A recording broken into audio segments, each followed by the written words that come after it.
I made the decision, it's the most important decision I believe of your life, that I'm not going to suffer anymore. Life's too short to suffer, and I'm going to live in a beautiful state every day. A great mass of men and women, by their own admission, live lives of quiet desperation.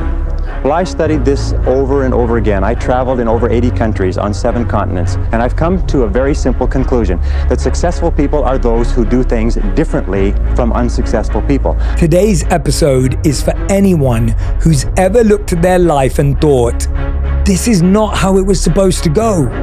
This is not the plan. This is not how I imagined it to be. If you feel stuck, if you feel lost, if you feel confused, that doesn't mean you failed.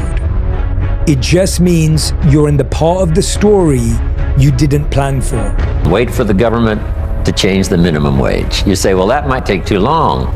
Wait for the company to pay you $6 an hour. Every 6 months, let's say, you missed it, you waited a year, maybe you didn't make it then. Here's what we call this, the philosophy of demand. I demand more money.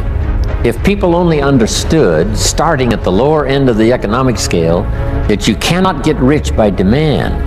Because what are the chances of everybody doing exactly what you think they should do the right way every day? Zero. What are the chances of people you love doing what you want them to do the way you want to do them every day? Zero. What are the chances of you doing the right thing every day, even if you're talented and disciplined? Zero. So your happiness will never last as long as it's got expectation behind it. Stop trying to control everything. Not everything broken needs you to fix it. You'll burn out before life slows down. Stop treating peace like a project. It's not something you earn, it's something you allow. The second question is, what would you do if you just learned today that you only had 6 months to live? What if you only had 6 months to live? What would you stop doing? What would you do more of? Who would you spend time with? Now, the answer to that question is very interesting because what it tells you is what you really value. The reason why the intuition has got so quiet is because it's been ignored. What happens to you when you feel like a friend isn't paying you attention? You shut down. You get quiet. You don't make as much noise. That's what's happened to our intuition. It's faded into the background. You have a very clear focus.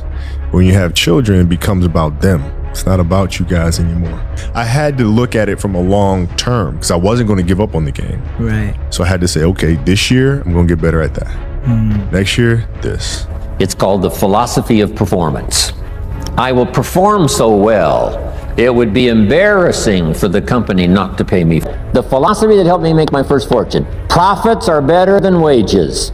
Once I understood that, it was hard to sleep nights the first year. Profits are better than wages. Wages make you a living, which is fine. Profits make you a fortune, which is super fine. You're never going to earn your way to wealth. You're trading time for money. That's the worst trade you can ever make in your life. Somebody who's wealthy has made money their slave. They're no longer the slave to money. If you do not have clear goals for your life, you are condemned forever to work for those who do. You see, in life, it's very simple. Either you are working toward the accomplishment of your goals or you're working toward the accomplishment of other people's goals. The key to concentrating the most valuable use of your time is to stay at the task until it's finished. Persevere without distraction or diversion. Keep at it. Hammer, hammer, hammer until your most important tasks are finished. And finally, develop that sense of urgency. Do it fast. Do it now. Fast tempo is essential to success. There is one thing that all successful people have in common is that they are good time managers. Life is a pretty sober place. It's life or death. It's success or failure. Can you think of anybody that makes $5,000 an hour? What do you think I get paid? I mean, this is such exciting stuff. I'm a kid from the farms of Idaho. I was 25 years old before I learned that you could multiply your income by 10 and then multiply it by 10 again and then multiply it by 10. So jot this down. It's not only possible in America to multiply your income by 10, it's possible to multiply it by 10 again. I had to look at it from a long term because I wasn't going to give up on the game. Right. So I had to say, okay, this year I'm going to get better at that. Next year, this. And then so forth and so on. And then patiently, I was able to catch them. You or anybody can be far more successful at life or at anything that you want if you will simply learn how and practice it over and over again until it becomes a habit.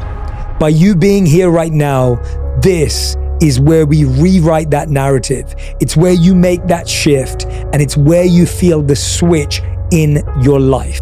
And sometimes that's where the real story begins.